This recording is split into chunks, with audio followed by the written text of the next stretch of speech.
Muy buenos días. Les damos la más cordial bienvenida a este 25º Congreso Internacional de Ciencias Administrativas. Les damos la bienvenida a este segundo día de actividades de este congreso. Para mí es un honor moderar esta conferencia y más me honra el que sea David Arellano al quien modere, porque es una persona a quien admiro y estimo en mayor medida. Esta ocasión presentará David Arellano Gold en la conferencia Gobierno y Administración Conductual, Noches, Cambio de Comportamiento Inconsciente y Opacidad. Antes de iniciar la conferencia, me permito leer algunos datos curriculares. La trayectoria del doctor David Arellano es muy amplia, solamente leeré unas líneas.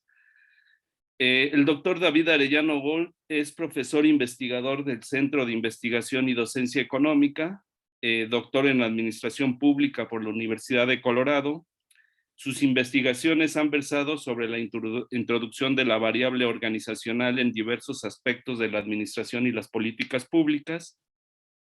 Ha sido editor de la revista Gestión y Política Pública, coeditor de la revista Organization Studies, y participa en comités editoriales de revistas como Public Administration Research and Theory, American Review of Public Administration, Public Integrity, entre otras. Su más reciente libro fue publicado por Routledge, Corruption in Latin America, y dirige un podcast de difusión sobre administración, políticas públicas y teoría de la organización, llamado Los Administradores Públicos. Es miembro de la Academia Mexicana de la Ciencia y nivel 3 en el Sistema Nacional de Investigadores. Antes de darle la palabra al doctor David Arellano, les pediría al público asistente que fuera anotando sus preguntas, sus comentarios para que se las expongan y se expongan las preguntas al doctor David Arellano al final de su conferencia. Te agradezco mucho, David, la aceptación a nuestra invitación y tienes la palabra. Muy buenos días. Al contrario, es un gusto y muchas gracias por permitirme este espacio para dialogar con ustedes esta mañana en este Congreso Internacional. Voy a tratar un tema que creo que es un tema muy polémico y que por tanto puede ser muy divertido porque se pueden discutir un montón de cosas, ¿no? Y se puede entrar en un debate fuerte y acalorado respecto de las implicaciones de esto que, pues, yo uso luego la palabra moda y algunos colegas se enojan, pero bueno, lo uso en el mejor sentido de la palabra, ¿no? Es una moda en el sentido de que se ha hecho famosa y se está utilizando en muchos espacios, en muchos gobiernos, en muchas políticas públicas e incluso en empresas. Me refiero al concepto de los nudges, que pasaré a explicar en algún momento, y que tiene que ver, digamos, aquí comienza la parte, ¿no?, de polémica y de discusión interesante, que tiene que ver con la idea de que, y la base de que las ciencias sociales hemos olvidado o hemos caído en un fundamentalismo muy fuerte en las últimas décadas respecto de que los elementos biológicos, neurológicos, psicológicos más profundos no importan tanto, ¿no? Que el comportamiento humano y las instituciones, las organizaciones, las empresas, la administración, la gestión, son un asunto que se construye desde la razón, desde la conciencia, desde las relaciones humanas, y que la parte biológica, la parte médica, la parte neurocientífica, pues bueno, qué bueno que siga avanzando y siga teniendo desarrollos, pero no interviene, no afecta a las ciencias sociales y por lo tanto no afecta a la teoría económica, a la teoría administrativa. Y lo que estas teorías han venido haciendo los últimos, pues ya tiene tiempo, 30, 40 años, es decir, no, la relación entre la ciencia natural y la ciencia social es más profunda, mucho más fuerte, y los avances que están haciendo en neurociencias y en teorías conductuales son muy interesantes, muy fuertes, muy impactantes, y están mostrando de alguna manera que muchas de las cuestiones que nosotros llamamos sociedad, relaciones sociales, racionalidad, pues están afectadas profundamente por cuestiones biológicas y por cuestiones neuronales Y bueno, y entonces, claro, a la gente de ciencias sociales, digamos, luego ese argumento inmediatamente nos suelta, nos llama alarmas, ¿no?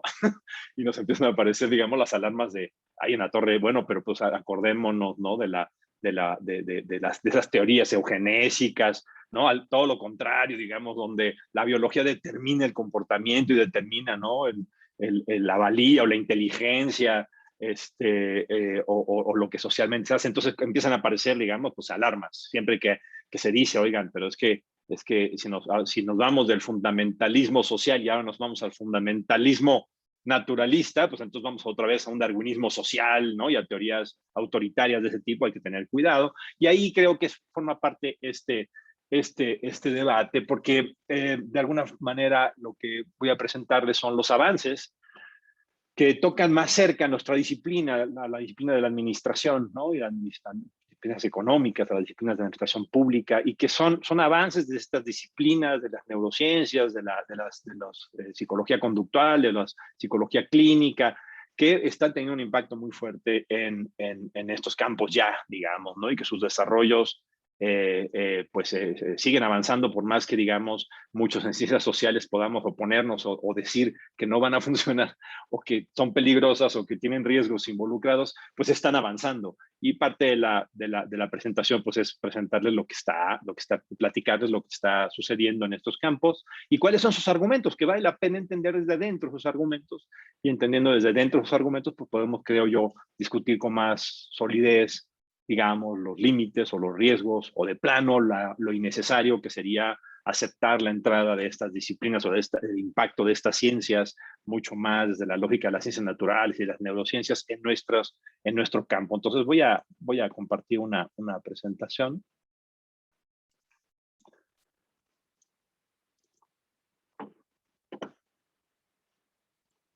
Y trataré de, digamos, de no tardarme demasiado con el fin de que haya un buen espacio para la plática, ¿no? La discusión y el debate, ¿no? Entonces, pasamos al tema, ¿no? ¿Por dónde viene el asunto? ¿Cuál es la lógica? ¿Cuáles son los argumentos al respecto? Bueno, de alguna forma tiene que ver con esto que pues en administración sabemos de hace mucho tiempo, ¿no? Desde Simon, evidentemente, ya antes, que el paradigma clásico de la racionalidad pues está en problemas, digamos, no nos resuelve un montón de cuestiones. El paradigma racionalidad clásico, decía Simon, pues es un paradigma muy bonito, pero nos pide cosas hercúleas, ¿no? Y entonces las personas, pensar que las personas son racionales y que la racionaliza lo que se construye y se puede armar de manera lineal o de manera evolutiva en el sentido del tiempo.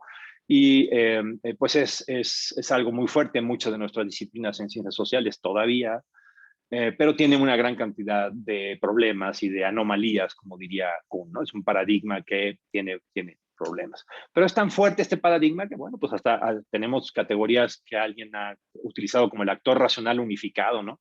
Nos atrevemos a decir cosas como el gobierno de México tomó la decisión de, pero ¿quién es el gobierno de México, no? El gobierno de México, como si el gobierno de México fuera un actor racional unificado. Y eso lo vemos en los periódicos todos los días. Es decir, estamos muy acostumbrados al paradigma y al lenguaje de la racionalidad o del modelo clásico de racionalidad. Y bueno, desde hace muchísimo tiempo, evidentemente, hace bastantes décadas, de principios del siglo pasado, este argumento pues comenzó a ser cuestionado, ¿no?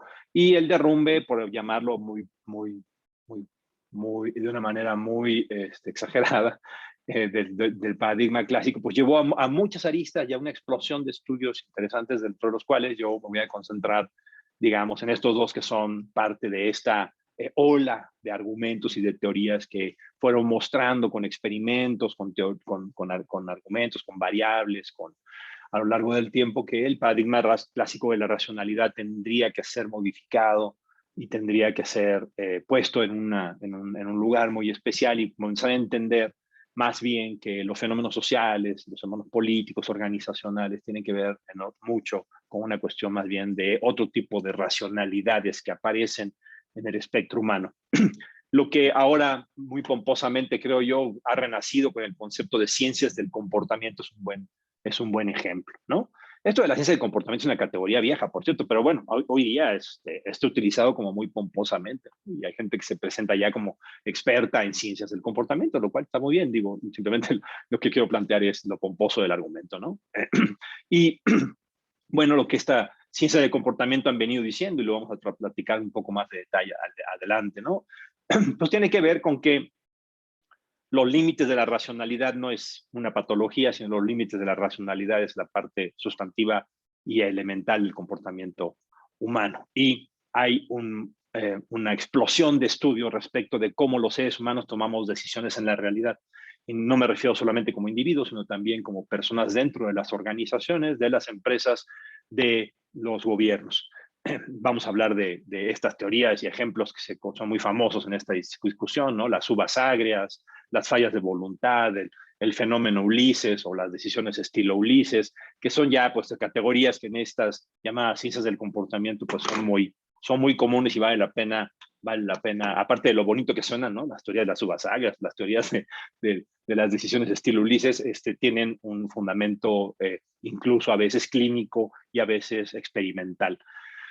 Y otro que no voy a hablar mucho, pero que lo voy a mencionar al paso, que está muy relacionado con las ciencias del comportamiento, pero que sí creo es otra línea, y es una línea de otro lógica disciplinar muy potente que tiene que ver con las neurociencias y los descubrimientos que en los últimos 25 años las neurociencias han venido haciendo a partir de un argumento pues muy, muy fuerte, ¿no? El cerebro es la base de la conciencia humana y el cerebro es un órgano evolucionado, al final de cuentas, ¿no? Y entonces la pregunta sustantiva que sigue sin resolverse es cómo un pedazo de carne llamado cerebro produce algo que se llama conciencia. ¿Cómo es el proceso a través del cual ese órgano evolucionado produce conciencia? Y bueno, las neurociencias lo han tomado en serio y lo que se plantean es, pues, descubrimientos que pueden ser sorprendentes y que pueden impactar fuertemente a las ciencias sociales a partir de lo que estas ciencias están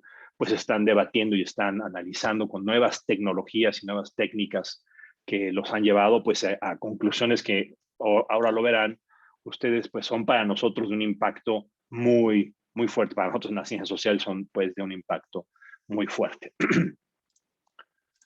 Bueno, ciencias de comportamiento, pero aquí hago dos de los ejemplos más famosos, ¿no? y que decía yo de nombres muy bonitos, ¿no? La teoría de las uvas agrias, ¿no? O que en psicología se conoce como la reducción de la disonancia cognitiva. ¿Qué es esto? Bueno, una manera de explicarlo es la fábula de la zorrita y las uvas, que probablemente ustedes recuerdan.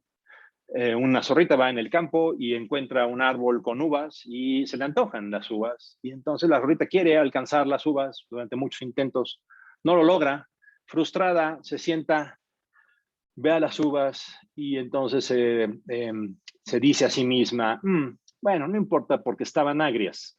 Y se va muy feliz la zorrita, pese a haber fracasado en obtener las uvas. La psicología le llamó a esto, lo llama la reducción de la disonancia cognitiva, es decir, este es un mecanismo muy humano, muy humano, que lo que le permite a las personas es justamente reducir el dolor y la angustia de no haber logrado lo que quiere. Y a final de cuentas, permitirle vivir una vida pues un poco más feliz, un poco menos angustiante. ¿Cuál es el dilema? Ya me pasé. ¿Cuál es el dilema de la reducción de la disonancia cognitiva? Pues ustedes lo comprenderán muy rápido. Es un autoengaño. Al final de cuentas te estás engañando.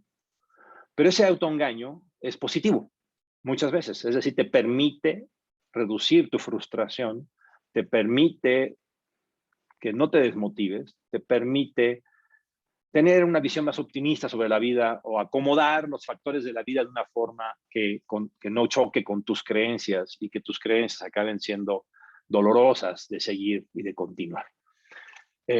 La disonancia cognitiva, la reducción de la disonancia cognitiva, entonces es un elemento de comportamiento muy paradójico, al mismo tiempo que es un autoengaño y que puede llevar a grandes problemas, evidentemente. Alguien que exagera en esta reducción de la disonancia cognitiva se está engañando fuertemente, terriblemente, y puede tener consecuencias en el comportamiento y en la vida de las personas. Sin embargo, en ciertos niveles, la disonancia cognitiva es algo que a todos nos ayuda a vivir en este valle de lágrimas, como dirían los clásicos. El ejemplo que yo siempre pongo ahí es en broma, ¿no? Pues yo nunca voy a ganar, yo soy un académico y nunca voy a ganar un premio Nobel, eso estoy seguro, ¿no? Sin embargo, me digo a mí mismo, bueno, pero me gusta dar clases, estudio cosas, ¿no? Y escribo algunos libros y esos libros, en fin, me convenzo a mí mismo que, sin embargo, pese a que nunca voy a ganar un premio Nobel, sin embargo, mi carrera vale la pena, mi vida vale la pena. Es una manera simplemente juguetona de explicar este autoengaño paradójico que, sin embargo, tiene un elemento positivo, muchas veces hasta cierto nivel. Es un arma de doble filo, evidentemente, pero que tiene un elemento positivo. Entonces, ser totalmente racional, lo que está diciendo esta ciencia del comportamiento, no es solamente algo que no se puede lograr, sino es algo indeseable muchas veces. Porque ser totalmente racional sería aceptar tu frustración todo el tiempo, de que nunca alcanzas a lograr todo lo que quieres. Gracias a que la racionalidad no es completa, tienes estos mecanismos como la reducción de disonancia cognitiva que te permite seguir tu vida, que te permite actuar y seguir tomando decisiones gracias a estas limitaciones de la racionalidad. El otro ejemplo clásico es entre muchos, hoy vamos a hablar de muchos otros, pero estos son así como los más coloridos, ¿no? Voy a llamarle de alguna manera.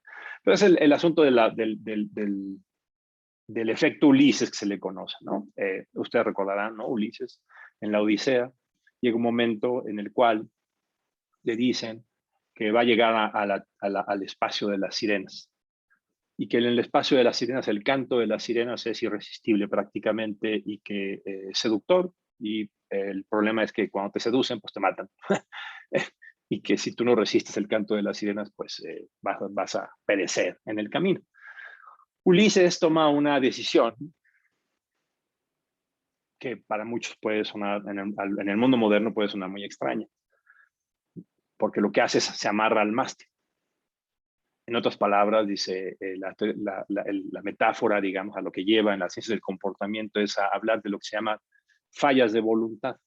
Las fallas de voluntad son otra vez un evento humano, muy humano. A la gente nos falla voluntad y por eso seguimos fumando, ¿no? O por eso procrastinamos, o por eso no pagamos correctamente nuestros impuestos a tiempo, porque la voluntad nos falla. Ulises, en efecto, en vez de asumir yo soy una persona racional, por lo tanto, de manera racional debería de poder controlar mi voluntad para evitar la tentación de las sirenas, Ulises más bien hace algo muy razonable, ¿no? Algo irracional, pero muy razonable, que es amarrarse al mástil. En otras palabras, acepta que su racionalidad le va a fallar o le puede fallar y que por lo tanto le puede faltar la voluntad para resistir a las sirenas. Entonces, el efecto Ulises es estos mecanismos humanos, heurísticos que utilizamos para prepararnos y prever que la voluntad nos va a fallar. Entonces, si procrastinamos, creamos mecanismos para evitar la procrastinación. Si somos adictos al cigarro, escondemos los cigarros, ¿no?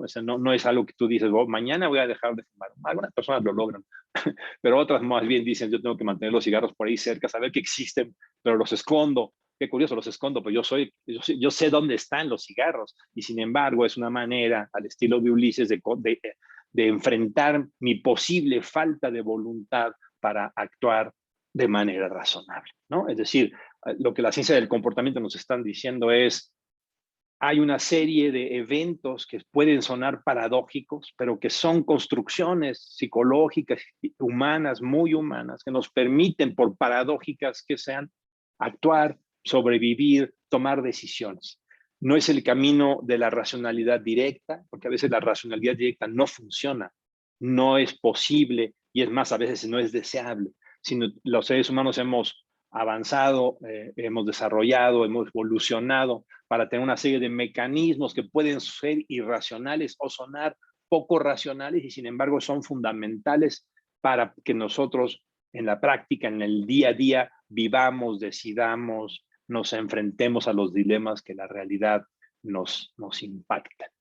Entonces, un poco el primer argumento, ¿no? Dejar de estudiar estos elementos irracionales porque son irracionales es un gran error. Tenemos que meternos a estudiar estos elementos irracionales, comprenderlos y saber cómo la irracionalidad es parte de nuestra vida y cómo podemos aprender a manejar esa misma irracionalidad para mejorar nuestras relaciones sociales, nuestras organizaciones, nuestras empresas, nuestras políticas públicas. ¿Ven? Ese es el atrevido argumento que se va construyendo con varias de estas teorías, en este caso las que estoy hablando de las ciencias del comportamiento. Decía yo que no voy a detener mucho en las neurociencias, pero están haciendo una serie de cosas muy, muy interesantes que vale la pena nuevamente, ¿no? Introducirse. Además, se coligan fuertemente con los estudios de ciencias de lo llamadas ciencias del comportamiento. Aquí nada, voy a hablar del clásico y muy polémico experimento que realizó Libet, perdón. Este experimento utiliza, ya no es tan joven, ya estamos hablando de los finales de los 80s, pero ya utiliza esta tecnología que ahora cada vez está más avanzada, ¿no? La fMRI, que es la resonancia magnética de imagen funcional, que es una máquina que permite hacer estudios respecto de cómo el cerebro, en nuestro cerebro, entra más sangre o no con determinados procesos cognitivos. Y eso se puede saber ya sin tener que abrirte la cabeza, digamos, antes, o sin tener que ponerte demasiados cables, sino es un aparato en el cual, sin una mayor intervención sobre la persona, se puede observar en tiempo casi real, aunque es estadístico, pero bueno, es en tiempo casi real, cuando alguien está tomando una decisión, cuando alguien está realizando una actividad, qué partes del cerebro reciben más sangre y por lo tanto qué neuronas se están conectando con qué neuronas en ciertos procesos cognitivos, ¿no? El fMRI es una tecnología que pues está avanzando durísimo, cada vez es más impresionante sus resultados, en fin. Ustedes en la UNAM, por cierto, tienen una, ¿no? No sé si ya tienen más, pero conozco a un neurocientífico en la UNAM que tiene y que sabe utilizar muy bien esta máquina, en fin, ¿no? Porque no es una máquina sencilla, tiene sus elementos. Bueno, el experimento de Libet es sumamente, sigue siendo discutido, es muy polémico, pero hizo una cosa que hizo temblar a muchas ciencias, ¿no? ¿Qué hizo el experimento? Bueno, el experimento lo que hizo fue pedirle a las personas que hicieran un juego de decisión muy sencillo y conectados a la máquina fMRI. Y entonces era un juego tan sencillo como apretar un botón o no apretar un botón, ¿no? Con la mano izquierda o con la mano derecha. Y entonces, conforme hacían varias iteraciones de este juego, identificaban una cosa que fue una gran sorpresa. El tiempo que pasa entre que la parte del cerebro que toma la decisión, lo entrecomillo, que toma la decisión, y que la persona puede expresar verbalmente y actuar para apretar el botón, puede llegar a ser incluso de segundos. No sé si lo alcanzo a explicar de manera correcta. El cerebro, vamos, dicho de manera exagerada y súper polémica, el cerebro decide antes que el consciente sepa que ya decidió el cerebro. Este descubrimiento, entre comillas, lo entrecomillo porque el debate es muy fuerte al respecto, ¿no? Desató una discusión muy, muy fuerte respecto, y entonces, ¿qué es la conciencia?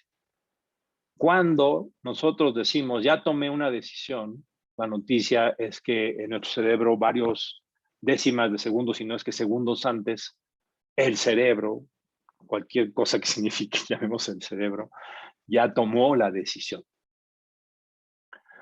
El debate es muy fuerte porque muchos no están de acuerdo con la inferencia que se realizó en este estudio, ¿no? Es decir, el hecho de que diversas partes del cerebro se hayan recibido más sangre y por lo tanto diversas neuronas hayan interactuado varios segundos o décimas de segundo antes de que la conciencia se disparara y dijera, ya tomé una decisión, la persona dijera, ya tomé una decisión, no significa que entonces hay una especie de maquinaria anterior a la conciencia que tomó la decisión, es decir, la separación cerebro y conciencia es algo que sigue siendo un fuerte debate. Lo que sí está muy claro en todas las disciplinas, incluidas en neurociencia, es que sigue siendo un gran misterio, en realidad, cómo las neuronas y sus interconexiones producen lo que nosotros teóricamente llamamos conciencia. Evidentemente esto explosionó una cantidad de estudios sobre el inconsciente humano, y no el inconsciente freudiano, por ciento, ¿no? Sino más bien esta idea de que el cerebro tiene, en sus interconexiones de miles de millones de neuronas, tiene una serie de procesos y de mecanismos de los cuales evidentemente los seres humanos no somos conscientes, ¿no? Nosotros no somos conscientes de cómo el cerebro controla el latido del corazón, o el funcionamiento del hígado, o el funcionamiento del páncreas. Esto es lo que estas disciplinas están llamando inconsciente. Hay una parte inconsciente del cerebro que es una parte de la maquinaria cerebral muy importante, muy fuerte, y que la pregunta sigue siendo empíricamente cómo está conectada la parte del consciente y del inconsciente, cómo el cerebro produce la conciencia y cómo las neuronas y sus disparos y sus relaciones químicas y eléctricas eléctricas producen la conciencia, ¿no? Esto es un debate todavía muy fuerte, y nada más pongo el ejemplo del líder porque, pues, digamos, este argumento sí que pegaba de manera muy fuerte en todas las ciencias, incluidas las ciencias sociales, ¿no? ¿Qué es la conciencia? Si la conciencia es algo que se produce en un órgano llamado, en un órgano evolucionado, un órgano biológico llamado el cerebro. Bueno, entonces, el debate es fuerte, ¿no? Yo les decía al principio, y polémico, porque estamos regresando, digamos, a la discusión de cómo nuestros conceptos sociales, como racionalidad, relaciones sociales, organización, en fin, jerarquía, nombren ustedes el tema que ustedes quieran nombrar en nuestra disciplina, en administración o acción pública. Es algo que se produce por seres humanos, y los seres humanos no solamente son seres sociales, sino también son seres biológicos. Se regresa, digamos, regresan a ese muy polémico argumento que, bueno, algunos llamaron, ¿no? Se pasó del fundamentalismo biológico al fundamentalismo social, y estas disciplinas están tratando de ponerse en medio, ¿no? Tratar de entender cómo las ciencias sociales y las naturales más bien tendrían que ponerse a dialogar, ¿no? y a intercambiar, porque negar que los seres humanos, que somos los que organizamos, hacemos gobiernos, tenemos políticas públicas, nos comportamos, también somos entes biológicos, y por lo tanto estamos afectados por elementos neurológicos o psicológicos como la reducción de la disonancia cognitiva, pues es perdernos una parte de la película, una parte importante de la película. ¿Cómo se relacionan entonces, ¿no? Las emociones y la racionalidad, ¿no? La parte de la conciencia y la parte psicológica, la parte social y la parte comportamental o conductual. ¿Cuál es la relación? ¿No? Por eso decía yo que estas disciplinas se plantean más bien ponerse en medio, ¿no? No quieren regresar, al menos argumentan, ¿no? O defienden varios de sus autores, no quieren regresar a un fundamentalismo biológico, un fundamentalismo de la evolución, pero tampoco aceptan la idea, o dicen no habríamos que caer en la idea del otro extremo, el fundamentalismo social, donde pensamos que la conciencia es un elemento que no tiene causa, ¿no? La famosa frase, ¿no? De pienso, luego existo. ¿Y qué pasa antes de pensar? ¿No? ¿Cómo se produce el pensar? Bueno, eso es un poco la discusión de decir, por eso hay que regresar a un punto intermedio, o ponerse en un punto intermedio, dice estas disciplinas, donde las ciencias sociales y las naturales regresen a dialogar y regresen a entender sus múltiples y cruzados impactos, porque de esa manera pues entenderemos mejor cómo las personas reaccionan, por qué cometen errores, por qué tenemos organizaciones como Enron que se derrumban por la corrupción, porque tenemos políticas públicas equivocadas, en fin, negar la parte conductual, biológica, neuronal, de la decisión y de la racionalidad, pues es perdernos una parte importante de la película. Bueno, entonces a partir de esta propuesta básica, pues ha habido una explosión de estudios, de experimentos. Dan Ariely, que por cierto están problemas por acusaciones de plagio, me acabo de enterar, pero Dan Ariely es uno de los famosos economistas que se ha puesto a estudiar experimentos conductuales para analizar las fuerzas, y aunque suene muy raro, las fuerzas de la irracionalidad, ¿no? Cómo la irracionalidad o los comportamientos humanos paradójicos forman parte esencial del comportamiento humano, no son patologías solamente, no son enfermedades, ¿no? Sino estos efectos como las uvas agrias, ¿no? Autores como Elster lo han estudiado fuertemente, permiten comprender muchos de los dilemas de la decisión de los seres humanos al tomar decisiones en una empresa o en una organización, en una política pública. El paradigma de que el cambio de preferencias era una grosería en la teoría económica, pues bueno, pues estas disciplinas están diciendo desafortunadamente para la teoría económica o afortunadamente para todos los demás, el cambio de preferencias es algo que tenemos que estudiar, cómo las personas cambian sus preferencias y adaptan sus conocimientos y sus preferencias a la luz de cómo enfrentan la realidad. Y cómo, y esa frase que está ahí al final, ¿no? Cómo podemos utilizar, aprender de la irracionalidad para mejorar los comportamientos humanos, ¿no? Esta es como probablemente esta última frase es la que trata de explicar mejor la esperanza de estas teorías, ¿no? No quieren solamente estudiar los límites de la racionalidad o cómo la irracionalidad nos afecta negativamente, sino más bien entender cómo la irracionalidad es parte esencial del comportamiento humano y si aprendemos su lógica, aprenderemos a utilizar a por paradójico que suene, a la irracionalidad para mejorar nuestros comportamientos, nuestras vidas, nuestras organizaciones, nuestras maneras de intervenir en la sociedad. O sea, ambicioso el asunto. Los argumentos técnicos y los ejemplos que se han descubierto, es decir, la cantidad de comportamientos irracionales en el sentido en el que aquí lo estamos utilizando, ¿no? Que se han experimentado, estudiado a través de diversos métodos, pues es muy amplia, ¿no? Por darles algunos ejemplos. Está más o menos estudiado hoy día que los seres humanos tomamos decisiones diferentes y cambiamos nuestras preferencias respecto de aquellas personas que están más cerca o situaciones más cerca de nosotros que de lejanos. Entonces, por ejemplo, esto ha implicado cambios en las políticas de cómo las organizaciones piden apoyo filantrópico. Si usted pide que la gente ayude a un desastre terremoto en Turquía, recibe menos recursos de la gente si usted pone en su publicidad a una persona en particular de nombre y apellido y dice que esa persona se parece, por ejemplo, a alguien con caracteres más mexicanos, entonces recibe más dinero, más dinero de apoyo para ese desastre, porque la gente tendemos a ver lo que está lejos de nosotros con menos importancia de que lo que está cerca. Las emociones crean decisiones de largo plazo, dice el segundo punto, ¿no? Y se convierten en compromisos de largo plazo. Los estudios sobre mafias y cómo el crimen organizado funciona se ha fortalecido de maneras bien interesantes con estudios que logran entender cuáles son la manera en que los grupos de crimen organizado funcionan, las venganzas o las vendetas. Esto ha sido un cambio paradigmático en estudios de criminalística, ¿no? Porque antes se pensaba que si tú atacabas solamente económicamente un grupo criminal, lo podías afectar.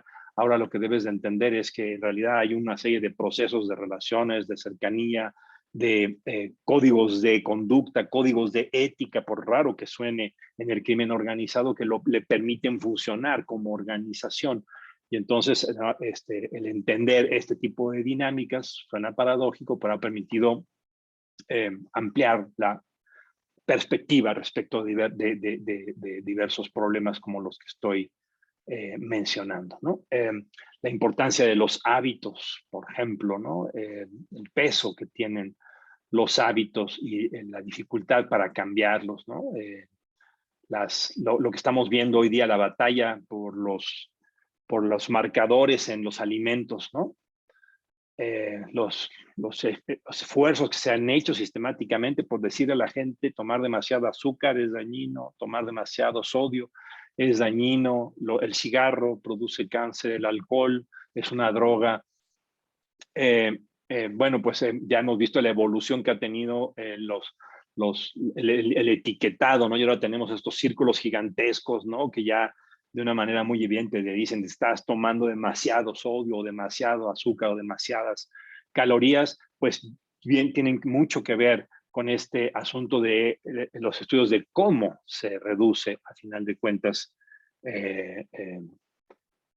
cómo se afectan, a final de cuentas, de manera real los hábitos que son muy difíciles de cambiar, como decíamos en el ejemplo, ¿no? Si la voluntad fuera suficiente, pues, y yo fumo mucho, pues mañana dejo de fumar, simplemente si la voluntad fuera suficiente. Los hábitos son muy fuertes y cambiarlos requiere de, y todavía está siendo discutido, qué instrumentos, qué mecanismos podemos utilizar para comprender cómo los hábitos pueden ser cambiados, y seguramente no son solamente a través de mecanismos racionales como en el etiquetado ha venido mostrando en los últimos años en los experimentos que se han hecho a lo largo del mundo para advertir a las personas que están tomando demasiado azúcar o elementos dañinos para su salud. Esta no voy a detener mucho, simplemente para mostrarles, digamos, la cantidad de categorías que ya están siendo estudiadas, ¿no? Y que ya tienen sus propias técnicas, y algunas de ellas incluso ya están probadas y analizadas hasta en términos cuantitativos, ¿no? La aversión a la ambigüedad, ¿no? Las reglas las muy viejas y conocidas reglas de costumbre, ¿no? Como dicen en inglés, ¿no? Las reglas de pulgar. Otras mucho más técnicas, ¿no? El framing, que tiene que ver con esto, es decir, cómo encuadras una decisión o una frase, tiene efectos distintos en las personas, y eso en las organizaciones, en sus lógicas de comunicación afectan. Y los famosos arquitecturas de la decisión, que vamos a hablar un poco más adelante. Entonces, esta diapositiva simplemente es para decirles, hay un montón de estos estudios y hay un montón de nuevas categorías, de viejas y de nuevas categorías que se están estudiando al respecto de cómo cambiar los comportamientos, inducir mejores comportamientos para, en teoría, pues mejorar a nuestras organizaciones o nuestras decisiones individuales o nuestros comportamientos. Bueno, ya nos acercamos más a las ciencias sociales, ¿no? Algunos de ustedes probablemente sepan, ¿no? Kahneman y Tversky, economista y psicólogo, pues ganan el premio Nobel de Economía hace poco, en la década de los 80, no, al final de los 70, con justamente la imbricación de estas teorías comportamentales y biológicas. La historia es simpática. Platicaba yo con el profe Luis, ¿no? Que Kahneman, por lo menos, fue compañero de Simon en la Universidad de Chicago. Y como diríamos en México, pues se grían a Simon y lo logran sacar de Chicago, y por eso Simon se va a Carnegie Mellon en Pittsburgh, ¿no? Y ahí termina de realizar su teoría. Entonces hay una enorme relación en el tema de los estudios que hace Kahneman y Tversky con el tema de la racionalidad limitada. La diferencia sutil, pero importante, es que Simon veía la racionalidad limitada como un evento de acción humana, y Kahneman y Tversky lo estudian más bien como cómo lo resolvemos, cómo tratamos de que la racionalidad limitada tenga menos efectos negativos y tenga más efectos positivos. Kahneman entonces escribe un libro muy, muy famoso de divulgación, que lo que plantea es que una manera de observarlo en ciencias sociales, para que lo podamos analizar, es que en efecto la lógica cerebral, cómo funciona y cómo genera comportamientos, es a través de dos sistemas distintos, dice Kahneman. Uno que le va a llamar el sistema, primero el sistema 1, que es este sistema intuitivo, rápido, emocional, ¿no? Cuando tú llegas y saludas a una persona por primera vez en tu vida, tienes impresiones de esa persona, sientes que te cae bien o que no te cae bien, o sientes atracción o sientes otra cuestión, digamos, ¿no? Y esas reacciones humanas, biológicas, evolucionadas son muy importantes, esas primeras impresiones, la manera en que reaccionamos ante eventos nuevos. Esta parte del cerebro está construida, dice Kahneman, de una manera que actúa velozmente, toma decisiones rápidas, no analiza, tiene una gran capacidad de análisis de muchos datos, de muchos elementos que llegan del contexto, olores, sonidos, emociones, percepciones, colores, y toma decisiones, ¿no? Nos hace actuar. El sistema 2 es un sistema, el que llamamos más bien la conciencia, ¿no? El sistema 2 es el sistema más lento, deliberativo, ¿no? Que procesa más información, que trata de, incluso puede procesar elementos del sistema 1 con más calma, ¿no? Pero es más costoso, requiere de más tiempo, ¿no? Y la cuestión, dice, es que no hemos comprendido muy bien cómo estos dos sistemas se enlazan, ¿no? No es que sean independientes, sino se enlazan. Por ejemplo, los seres humanos, dice esta teoría, tenemos grandes problemas para descontar el futuro. Esta lógica de descontar el futuro significa, el clásico ejemplo, eh, ¿qué prefieres? ¿5 pesos hoy? O si te esperas 2 días más, te doy 10 pesos. Los experimentos indican que una buena cantidad de personas elige los 5 pesos. Cuando, digamos, si hiciera un análisis más estilo sistema 2, lo más lógico sería que escogiera esperar 2 días y tener 10, pero ahí es donde el sistema 1 actúa. ¿Y si la realidad cambia? ¿Y si la incertidumbre es muy fuerte? ¿Y si en realidad esto no va a funcionar? O simplemente y más directamente yo quiero en este momento los 5 pesos porque eso es lo que me da más satisfacción. En esta primera liga que ustedes ven, yo sé que es muy larga, pero ustedes tienen, bueno, el profe Luis ya tiene la presentación.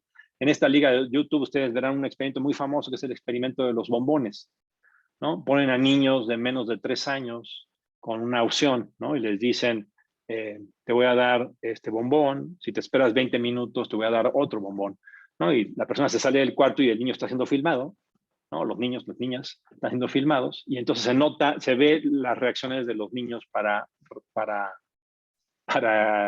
aguantar o no aguantar la tentación de comerse el bombón. Y es muy bonito ver el video, yo se los invito a que lo vean, es muy divertido y muy enternecedor, pero además muy aleccionador porque quisiera yo que observen ustedes la manera en que los niños que logran resistir la tentación, lo que hacen estos niños. Lo que hacen estos niños es distraerse, buscar otra opción, lo huelen, lo dejan para atrás, le dan la espalda al bombón.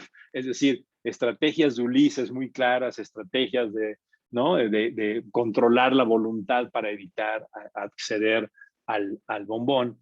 Y bueno, los estudios son muy fuertes, yo soy muy escéptico todavía de esa conclusión, pero dicen que tienen datos estadísticos, yo todavía no estoy tan convencido, pero bueno, que tienen datos estadísticos que la gente que sabe descontar el futuro tiene mayor probabilidad de éxito, lo entrecomillo, en la vida. Entonces los niños, esto con los niños lo han hecho en muchos países, los niños que resisten la tentación de comerse el primer bombón y se esperan 20 minutos, tienen más probabilidades de tener éxito en la escuela, por ejemplo, ¿no? De datos estadísticos de ese tipo que, bueno, implican justamente la pregunta, ¿cómo deberíamos de educarnos nosotros? ¿Cómo deberíamos de enseñar a nuestros alumnos? ¿Cómo debemos de construir instituciones y organizaciones que nos ayuden a descontar bien el futuro, descontar mejor el futuro, ¿no? Por ejemplo, por saltarnos del análisis experimental a la conclusión o, bueno, a la prescripción que se está buscando con ella, ¿no? Los seres humanos, y eso ya Simon también lo había dicho muy bien, creamos patrones, ¿no?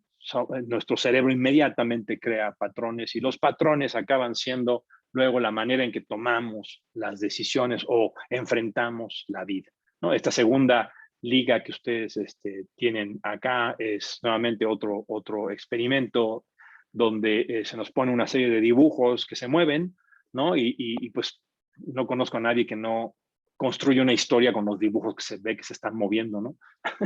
Y son, de dibujos me refiero a un cuadrito, un triangulito y un círculo, ¿eh? No me refiero a cosas sofisticadas. Y inmediatamente los seres humanos construimos patrones, como nuevamente, ¿no? Como los seres humanos construimos patrones, entonces esos elementos pueden reducir la capacidad de innovación, ¿no? Las personas podemos tener miedo a cambiar costumbres o hábitos que muy rápidamente aceptamos como dados o como válidos. Y entonces este efecto marco, ¿no? Depende de cómo se posicionen las frases o las ideas, acaba afectando el comportamiento. Entonces a la gente, por ejemplo, en experimentos se le dice se le dice primero, ¿no? Esta es una medicina que salva al 95% de las personas. Y a otro grupo de personas se le dice, esta es una medicina que no va a salvar la vida del 5% de las personas. y luego se le pregunta cuál es mejor medicina y la gente en general escoge la primera, siendo que es exactamente la misma medicina. Pero la manera en que fue planteado el problema es un efecto marco que afecta paradójicamente la manera en que las personas tomamos decisiones. Ustedes, lo importante también es que ustedes observen, digamos, cómo estos elementos saltan a prescripciones, ¿no? Es decir, deberíamos de entender el efecto marco, porque el efecto marco va a permitir que nuestra señal, nuestro mensaje hacia nuestros alumnos, hacia nuestros subordinados, hacia nuestros jefes en las organizaciones, pueden ser mejorados si aprendemos a manejar el efecto, estos elementos inconscientes del sistema 1 que afectan la manera en que las personas enfrentamos, tomamos decisiones, actuamos. La teoría más famosa en los últimos años, hay varias, pero la teoría más famosa pues es la teoría que se conoce en inglés como de nudges. Es un poco difícil traducirla. La traducción directa o literal sería empujoncitos. Un nudge es, digamos, cuando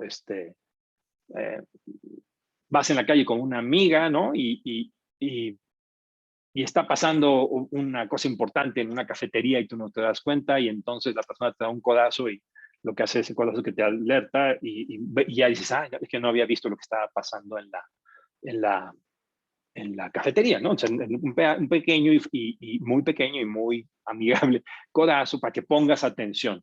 Y entonces esta teoría de los nudges sí se va ya más directamente a las prescripciones, ¿no? Es decir, ¿cómo podemos aprovechar la irracionalidad de los seres humanos? ¿Cómo podemos aprovechar la interacción entre sociedad, humanos, psicología, biología, neurociencias? Bueno, lo podemos a través de los nudges. Los nudges son que podemos crear instrumentos organizacionales de política que le permitan a los seres humanos tener una advertencia a tiempo de que están tomando decisiones o están observando la información de una manera que puede llegar a ser negativa o equivocada.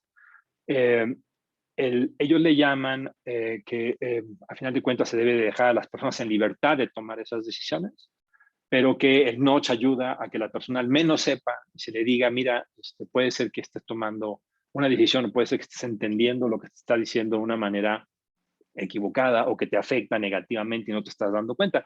Le llamaron muy polémicamente también libertarianismo paternalista o paternalismo libertario, como lo quieran ustedes traducir. Es decir, es libertario porque no quiere cambiar la decisión no quiere decir a las personas qué hacer, pero es paternalista porque de alguna manera dice a alguien le tiene que decir que a lo mejor está tomando una mala decisión. El notch es un empujoncito que puede ayudar y que puede ser un instrumento organizacional y de política pública muy barato, muy fácil de instrumentar y con grandes impactos. Ese al menos es lo que Thaler y Sunstein han defendido en su teoría ya bastante famosa y desarrollada los últimos ya 20 años de los nudges, ¿no?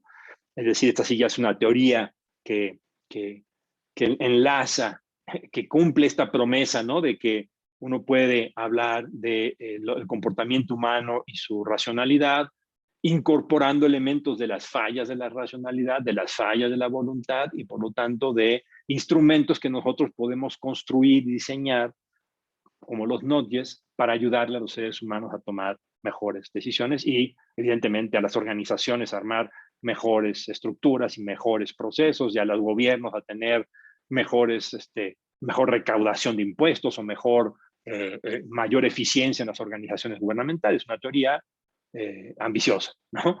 Y además promete ser barata, ¿no? Promete ser barata y además libertaria, es decir, no vamos a decir a la gente qué tenga que hacer, ¿no? Sino es un empujoncito que dejamos en la libertad a las personas, ¿no?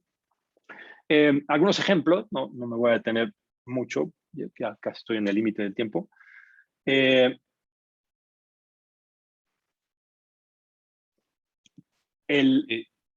Perdón, David, sí, dímelo. el tiempo que necesites, no hay problema. Gracias. No, pero sí, también quisiera yo dejar espacio, porque yo creo que esto es muy polémico y se puede dar una discusión muy sabrosa. Ya tenemos algunas preguntas. Vale, buenísimo. Bueno, por ejemplo, los defaults, ¿no? Usted tiene una política de donación de órganos en el país, en México, por ejemplo. La donación de órganos, usted dice, yo quiero ser donador de órganos. Perfecto. Entonces, si tiene usted más de 18 años, sí, sale. No sé si le hayan hecho el procedimiento, yo ya lo hice, y eso, usted habla por teléfono, o se mete a internet, pone una serie de datos, le da una credencial, pero que es una credencial preliminar. Luego le dicen, usted tiene que ir a la oficina, no mal recuerdo, está ahí por Insurgentes y Periférico, que a mí, desde la hermana República de Santa Fe, me queda del otro lado del mundo. A ustedes les queda muy cerca, a mí me queda súper lejos. En horarios de oficina de las 9 de la mañana a las 3 de la tarde, ¿no? ¿Cuánto tiempo se van a tardar en cambiar su credencial preliminar por su credencial definitiva? ¿Qué tal? Porque el default, ¿no? Esa es la idea. El default es usted tiene que decir que es donador. En algunos países en Europa están experimentando el default al revés, a la luz de estas teorías.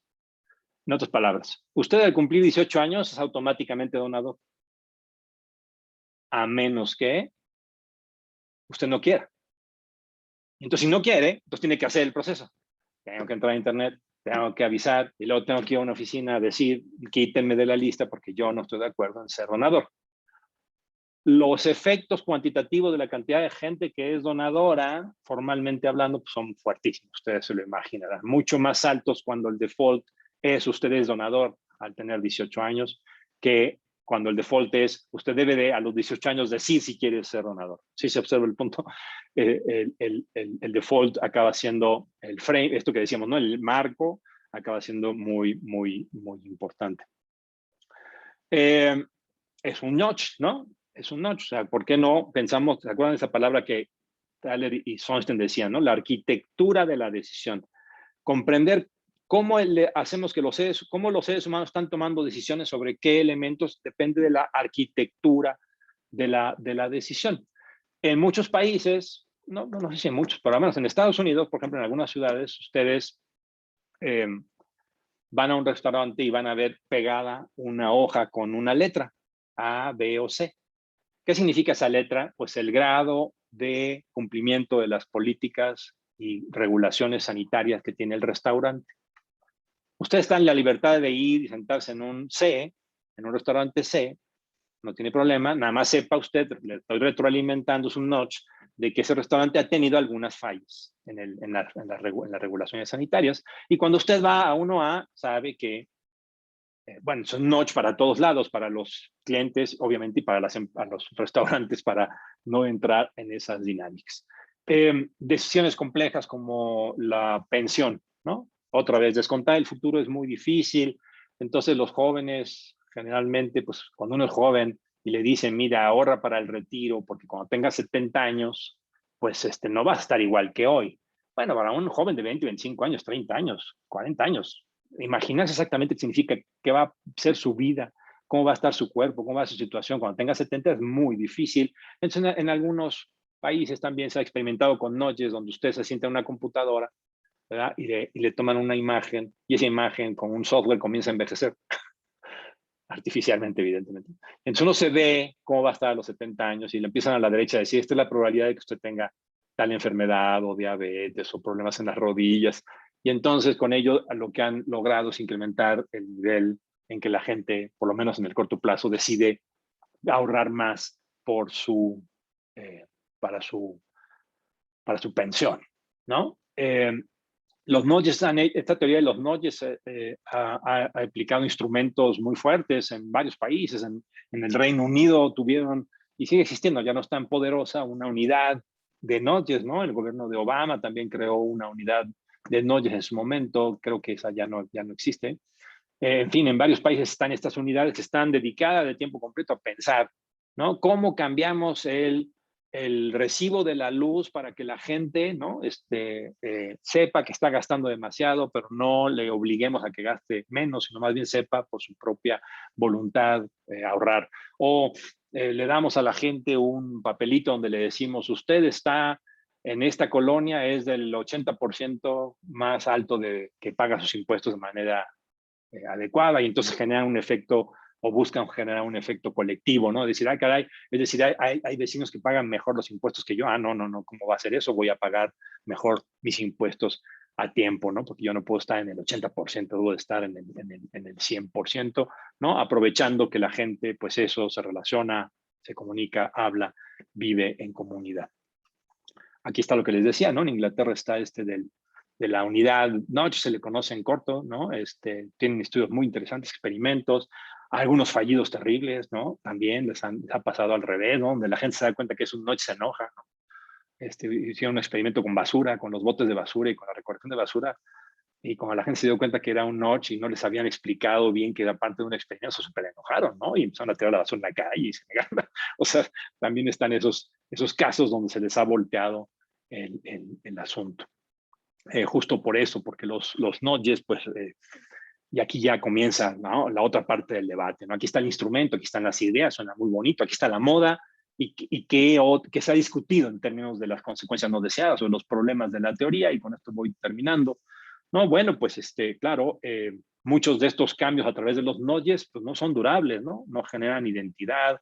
La gente cuando se da cuenta que a lo mejor es un experimento se enoja, puede generar resistencias, ¿no? Puede hacer backfire, como dicen en inglés, ¿no? Con consecuencias negativas.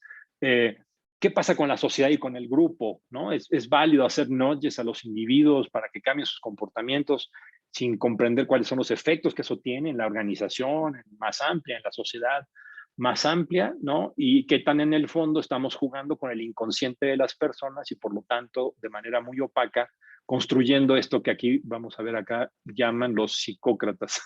Esa palabra me parece un poco fuerte, pero bueno, un poco la pregunta es, ¿y quiénes son los que saben cómo intervenir nuestro inconsciente para dirigirnos a qué comportamientos adecuados, ¿no? Le puedes llamar libertarianismo paternalista o paternalismo libertario, como tú le quieras llamar, pero tú quién eres para decir exactamente que esto es la manera en que debes de intervenir en mi inconsciente para generar que yo tenga mejores decisiones. O sea, ¿quién vigila a los psicócratas? ¿Quién vigila a los que están construyendo estos mecanismos que dicen que pues tenemos que reducir la obesidad o la adicción? O sea, ¿por qué el gobierno ahora tiene o las empresas tienen gente pensando cómo se mete en nuestro inconsciente? ¿Para qué? Para manipularnos. Y entonces mucha gente está, digamos, preocupada de la parte muy opaca o poco clara de muchos de estos mecanismos que las ciencias del comportamiento inspiradas en estas ideas pueden estar generando. Y esta ya es la última diapositiva. Por eso alguna gente está pensando alternativas, ¿no? Hay una que le llaman Piensa, un autor Peters, que dice los nudges deben ser utilizados, pero no para manipular, sino para abrir una discusión, una democracia más deliberativa, es decir, explicarle a la gente qué tipo de instrumentos, por qué se quieren crear nudges, para qué son esos nudges, y tiene que ser además a través de mecanismos de control aleatorio, no pueden ser experimentos que engañen a las personas, ¿no? Que no les digan a las personas por qué se están haciendo estos experimentos. Otros dicen, además de eso, hay que enseñar a las personas a pensar. O sea, no nada más es manipular o hacer un no, sino también que las personas pues discutan, ¿no? Al final de cuentas también las neurociencias mismas nos hablan de la importancia del aprendizaje, del autocontrol, ¿no? Y estos son elementos que no pueden ser solamente instrumento de un grupo de personas que de manera tecnocrática pues nos lanzan nudges para cambiar nuestro comportamiento sin decirnos para qué. Y ya digamos más en el extremo, así ya cercano a Foucault, pues está Punch, ¿no? Que dice, no, sigue siendo un asunto de poder, de información y de cómo los gobiernos o las empresas o los dirigentes están construyendo con estructuras de comportamiento y de conocimiento como estos grupos quieren, sin discutirlo más ampliamente en la sociedad, ¿no? Entonces habría que también tener cuidado social y político, porque pues estos instrumentos son científicos, están basados en experimentos, son muy interesantes, ¿no? Están teniendo un gran impacto, pero eso no implica que no tengan que abrirse a la discusión y al debate, ¿no? Entonces, bueno, pues como ustedes ven, la discusión es buena, es fuerte, ¿no? Las dudas ahí aparecen, la teoría es muy atractiva, es muy llamativa, los grupos que estudian estas cuestiones son han crecido ampliamente, ¿no? Son muy orgullosos, ¿no? Se llaman a sí mismos, somos de ciencias del comportamiento y utilizan instrumentos muy interesantes, sofisticados. Y al mismo tiempo han generado, afortunadamente, yo creo, estas reacciones. Es decir, bueno, espérense tantito, ¿no? Suena interesante el instrumento, pero parece que hay elementos que tenemos que discutir un poco más antes de lanzarnos tan felizmente pues a lanzarle noticias a las personas, ¿no? En las políticas públicas o en las organizaciones, pensando que es inocuo política o socialmente el instrumento como tal, ¿no? Bueno, pues eso es lo que quería yo platicar con ustedes. Espero que haya sido más o menos entendible, entretenido y obviamente que pues haya generado el efecto pues eso, de que discutamos y debatamos sabroso, porque pues en este asunto, como ustedes ven, no es nada inocuo lo que estas disciplinas están pues haciendo y nos están informando respecto de lo que podríamos estar investigando y pensando. Les agradezco mucho su tiempo y quedo atento a sus preguntas y dudas. Pues David, te agradecemos mucho tu brillante conferencia. Pues es un tema muy debatible, como dices, muy polémico. Y al final, pues nos dejas estos cuestionamientos, ¿no? De la utilización de estos mecanismos de orientación del comportamiento humano. Y me parece que eso es una gran ventaja de estos congresos que nos implican un cuestionamiento permanente, una actualización de lo que se está viendo en otros ámbitos. Me gustó mucho esta frase que señalas de poner a dialogar las ciencias sociales con las ciencias naturales, ¿no? No irnos a los extremos, y yo creo que es inevitable. Finalmente somos seres naturales, somos seres biológicos, entonces de alguna manera está todo implicado, ¿no? Yo tengo algunas preguntas en torno a la organización. También interesante todo esto de cómo le dieron no solamente que quitaron a Simon de la universidad, sino cómo trataron de darle vuelta a toda esta idea de la racionalidad limitada, ¿no? Es sumamente interesante. Eh, bueno, yo sigo escéptico de la forma en que lo están haciendo, porque pues finalmente el futuro es incierto siempre. Yo pienso que Simon hizo un descubrimiento muy brillante, muy bueno en la organización, en la idea de la organización y la toma de decisiones. Pero bueno, me dejas a mí muchos cuestionamientos. Me interesa el tema incluso para ponerme un poco a discutir y a informarme en torno a lo que se está realizando. Eh, Tengo varias preguntas. No sé si el público que nos hicieron el favor de preguntar por el chat lo quieran hacer de manera directa con David Arellano, o prefieren que les lea las preguntas. A mí me gustaría más que fuera directamente. No sé si quieran levantar la mano, o lo que podemos hacer es damos la palabra de esta manera directa y leo una pregunta y así nos vamos, ¿no? Eh, bueno, la primera pregunta sería del maestro José Silvestre Méndez. Por favor, maestro. Sí, buenos días a todos. En primer lugar, felicitar a David Arellano, que replantea este tipo de cosas, ¿no?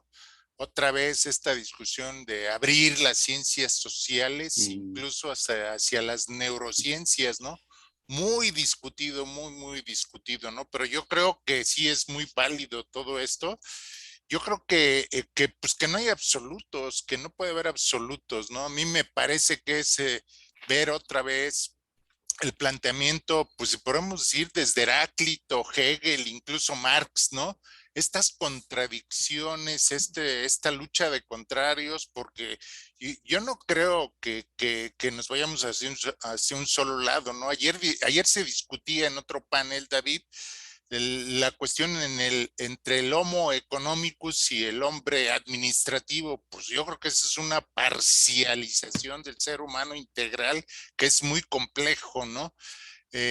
Lo vemos claramente al hablar de millones de neuronas que no sabemos cómo se dan estas conexiones. Nos están hablando de las neuronas espejo, que si no sabemos cómo funcionan las neuronas normales, las neuronas espejo menos, ¿no? Pero yo creo que sí es un jueguito, ¿no? Un juego que es muy simple decirlo. Tú lo ilustraste perfectamente bien, muy clarito, pero yo creo que es ir de la conciencia a la inconsciencia, de la racionalidad a la irracionalidad.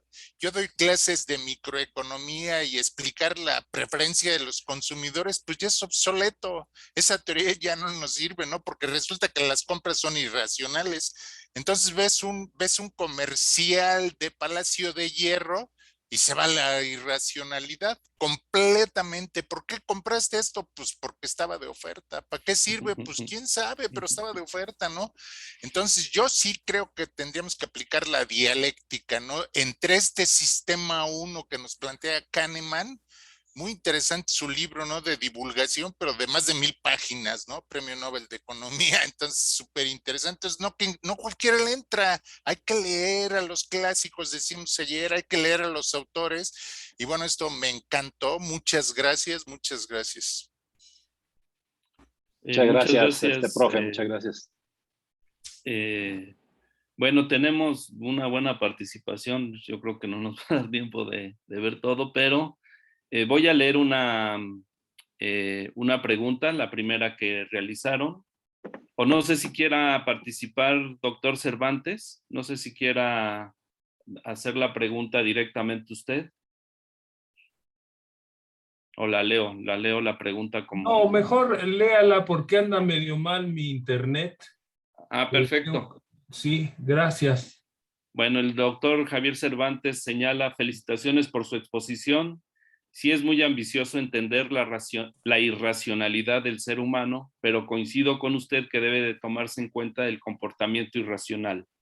En la mercadotecnia, esto ha sido un campo de estudio sobre la toma de decisiones de los consumidores para elegir productos, y han surgido el neuromarketing para usar las herramientas de las neurociencias y entender el funcionamiento cerebral. Según usted, ¿qué tanto estamos cerca de entender el comportamiento irracional de los seres humanos? ¿Se podrá en un futuro predecir el comportamiento humano? Muchas gracias, Javier, ¿verdad? Sí, Javier Cervantes. Javier Cervantes. Muchas gracias, don Javier. Bueno, sí, el primer punto, como usted dice, ¿no? Los estudios de Festinger de los 50 pues, fueron fundamentales en la teoría de la mercadotecnia desde aquel entonces, ¿no? Entonces, esto es una discusión que lleva tiempo, como pues, en general, siempre nos damos cuenta de que hay pioneros y pioneras, ¿no? En el tiempo y que se van mejorando y ajustando. Yo creo que apenas estamos tocando, yo creo que apenas se está tocando, de las ciencias naturales está claro, y las nuestras también. Por ejemplo, este caso famosísimo de Gage, ¿no? Este trabajador en los ferrocarriles en Estados Unidos, que estaba pues trabajando en esto, poniendo una barra de metal y pues le falla la dinamita, le estalla y le cruza una viga la cabeza. Sorprendentemente no muere, no solamente no muere, se mantiene consciente, ¿no? La viga le atraviesa el cerebro de aquí a acá, ¿sí? por la mandíbula, y le afecta esta parte del cerebro. Y podía seguir haciendo todo normalmente, podía seguir haciendo matemáticas, podía seguir platicando con la gente, recordaba su pasado, en fin, pero le fallaba una cosa, ¿no? Eso lo fueron descubriendo. No podía tener empatía con las personas. Y entonces ese fue un gran descubrimiento porque lo que mostraron fue que racionalidad humana es la combinación de cálculo y empatía. curioso, ¿no? Ese descubrimiento es muy interesante. Uno pensaría, no, Platón decía que la razón era este equilibrio entre los caballos, ¿no? Que llamaba la emoción y la razón. Bueno, parece que emoción y razón no son dos caballos, es un solo caballo, ¿no? Y esto ha sido fundamental para la creación de medicinas contra el Parkinson y el Alzheimer, por ejemplo, contemporáneamente, porque justamente es entender cómo se relaciona la parte de cálculo y la parte de emoción para que podamos tomar decisiones. Sin emociones no podríamos tomar decisiones, es uno de los descubrimientos más interesantes. Sin embargo, sigue siendo la duda qué y cómo se produce la conciencia y, por tanto, cómo esa conciencia luego se integra en la lógica social, ¿no? Esa seguirá siendo una tarea de mucho tiempo. Yo me mantengo en el nicho tradicional de pensar que, como dice Weber, en última instancia los seres humanos somos impredecibles y ahí está nuestra libertad, afortunadamente, porque el día en que seamos predecibles, pues ya, se acabó nuestra libertad. Entonces yo espero que no, porque es un deseo más bien valorativo de mi parte, de que nunca lleguemos a comprender a este nivel como para llegar a predecir a las personas, ¿no? Que sería una pesadilla en realidad de novela ciencia ficción distópica. Muchas gracias. Gracias, David. Sí, efectivamente se nos acaba la libertad, ¿no? Ya no somos seres humanos. Bueno, una pregunta directa del profesor Ángel José Martínez Salinas, por favor, si le activan el micrófono. Sí, muchas gracias. Gran ponencia, doctora Arellano, y justo le felicito en demasía porque me parece que el llamado también que nos hace es a la conexión transdisciplinaria y justo al hablar justo de la redundancia de la experiencia, también nos llama a que la academia voltee justo a esos saberes y justo cuestionar si llegan a un carácter de universalidad en el sentido de la intuición para poder tomar decisiones más acorde a los tiempos, ¿no? Y en este sentido, de alguna manera, la pregunta que yo tenía era cuál era la diferencia entre las teorías coercitivas y estructurales con el planteamiento que nos presenta, pero de alguna manera lo ha mencionado, pero si podría andar más en ese aspecto, y para eso le invito a pensar en un ejemplo. Hay un libro que recién ha sido traducido al español, pero fue de 2017 escrito, que es de Phil Bottom, que habla de lo que está en juego, y justo habla de esta situación temprana que hay en la publicidad, incluso que hay las teorías de la propaganda en inicio, y de ahí incluso Jeffrey Alexander habla de consentimiento fabricado, ¿no? Pero ambos contextos están en pues lo que vivimos ahora, el calentamiento global, la condición de los límites planetarios, ¿no? Porque incluso Jeffrey Alexander pone el gran ejemplo de Kennedy, de cómo hizo que se generara un conjunto en tanto un mandato de ir a la luna, ¿no? Y se llega a cumplir justo aludiendo a condiciones emocionales, a lo mejor en el sentido nacionalista, pero justo entra en estas teorías coercitivas estructurales, pero que al final terminarían siendo como estos consentimientos fabricados, pero que serían favorables a causas tan amplias, tan estructurales como el cambio climático, ¿no? Entonces, ese sería el contexto para que, si nos podría mencionar cómo entre esta línea delgada entre manipulación y la condición de la razón, que es absolutamente complejo, pero que ahí me parece, y celebro el llamado que nos hace a la transdisciplina con la biología, bueno, la química, las ciencias sociales, para abordar estos grandes problemas. Y pues muchas gracias, doctor, por la gran ponencia. Gracias, profesor. No sé si quieres decir algo, David. Una cosa muy rápida. Muchas gracias, don Ángel. Tenía yo apagado el micrófono. Ya estaba yo hablando solo como loquito. No, yo creo que las aristas, don Ángel, son muchas, ¿no? Fíjense, yo estoy terminando, hago un comercial, ¿no? Estoy terminando un libro justo sobre, que se llama Las trampas de la decisión y por qué los gobiernos toman decisiones para ir al precipicio. En esta lógica, digamos, ¿no? No es una teoría muy sofisticada la que hago en ese libro, sino es una revisión de las diferentes fuerzas que pueden llevar a grupos de personas inteligentes a tomar decisiones que no solamente son equivocadas, sino que se niegan a decir que están equivocadas, ¿no? Y entonces, ¿cómo es lo que mi esperanza de esto? Hay un ejemplo rapidísimo, es el del groupthink, ¿no? Es esta teoría de que el exceso de cohesión en un grupo lleva a que el grupo cierre sus alternativas, no discuta otras opciones, no piense que está cometiendo errores y entonces continúe en una resbaladilla de errores tras errores tras errores, ¿no? Ante su cerrazón. Ese es uno de las 8 trampas de la edición que estoy escribiendo en ese libro.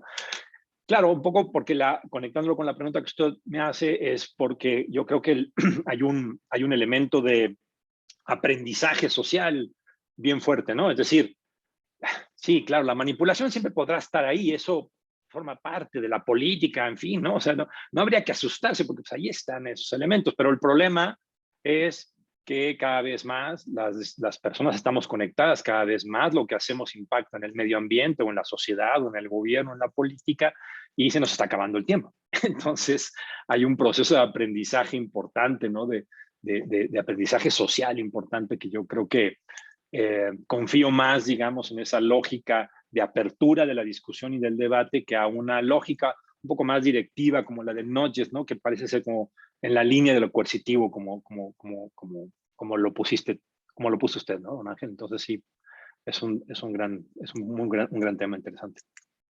Muchas gracias. Muchas gracias, David. Bueno, tengo una pregunta del público, los que mandaron en el chat. La doctora Juani Gaviño Contreras te pregunta, al descontar el futuro se elimina la posibilidad de la acción volitiva para disciplinar el carácter. Las nuevas generaciones podrán lograr sus metas sin estos elementos de disciplina ni voluntad. Es una paradoja que se llame paternalismo libertario, ya que implica autoridad para tomar decisiones por otros, aunque también protección. Claro. Entonces, sí. Es una gran categoría, ¿no? Y me encanta esto de paternalismo libertario, desde que lo leí dije, ay, qué bien lo pensaron, porque yo creo que sabía muy claramente que la fuerza de la lógica de quiénes son los psicócratas, ¿no? Los tecnócratas que van a decirle a las personas qué es lo que deben de hacer de manera correcta, pues eso era antidemocrático, pues en el sentido más, ¿no? En una de las tantas cosas que se me ocurren. Y entonces por eso dicen, sí, pero es libertario en el sentido de que la libertad sigue estando en el lado de las personas. ¿Te acuerdas, Luis, cuando platiqué esto con ustedes hace algunos años en la facultad? Un profe, no recuerdo quién, me hizo un excelente ejemplo. Dijo, bueno, es que no es lo mismo un notch cuando vas en parejito que si vas en una pendiente, ¿no? Y te dan un notch, te vas de frente. Me parece una excelente metáfora, ¿no? Porque en efecto, otra vez, el notch no puede estar descontextualizado del proceso humano, obviamente, pero también del proceso social. Entonces, sí creo yo que no es suficiente, o sea, sí creo que fue una protección muy importante de la teoría decir, al menos ética o valorativamente, es un paternalismo libertario, al menos en términos, yo creo que es una propuesta ética más que prescriptiva, es una propuesta ética que hacen los autores. De todas maneras no alcanza, tiene que seguir siendo discutido. Las teorías actuales, por ejemplo, y algunos de los libros de los propios autores hoy día, han recuperado esta idea, ¿no? Y ya hablan de nudges con engaño, ¿no? Los nudges deben de ser públicos, deben ser advertidos, los experimentos tienen que ser claros, tienen que seguir procedimientos éticos. O sea, sí recibieron el mensaje y las críticas durísimas, y los que hoy hablan de estas teorías ya digamos, están tomando estas cartas y dicen ahora somos más transparentes y el instrumento, sin embargo, sigue siendo interesante, ¿no? Entonces creo que vale la pena pues seguir discutiendo y dialogando con estas teorías, ¿no? Claro. Gracias, David. Por favor, Laura Fisher, doctora Laura Fisher. Sí. Ay, felicidades, doctora Arellano. Muy interesante su conferencia. Fíjese que yo, esta parte de la teoría del nudge, yo estoy en el área de mercadotecnia, y así como Javier Cervantes, pues tenemos la parte esta del neuromarketing desde hace mucho, donde, bueno, no solo con la resonancia magnética, sino, bueno, ahora con las diademas, cómo se está midiendo el cerebro y cómo van cambiando las reacciones dependiendo los estímulos que se le vayan presentando a las personas. Pero bueno, al final es una herramienta, ¿no? Que luego mucho tienen los alumnos esta idea de que es que nos manipulan y nos van a hacer cambiar nuestro comportamiento. No es el neuromarketing, más bien es el nudge el que nos puede hacer cambiar el comportamiento. Y este comportamiento, bueno, yo no veo que ahora ya se hizo esta teoría, que es la teoría del empujón o del nudging, para cambiarlo, pero el comportamiento nos los han cambiado toda la vida, desde hace muchos años. Y yo creo que lo estudió desde Pablo, que con el perrito ahí que le daban de comer, y al final van cambiando, vamos aprendiendo una rutina, y al final ya inconscientemente, lo vemos ahorita para salir a la calle, antes de salir ya agarramos el cubrebocas, nos ponemos el cubrebocas y salimos. Ya no se nos olvida nuestro celular, y ya son comportamientos que ya los vamos haciendo de manera inconsciente.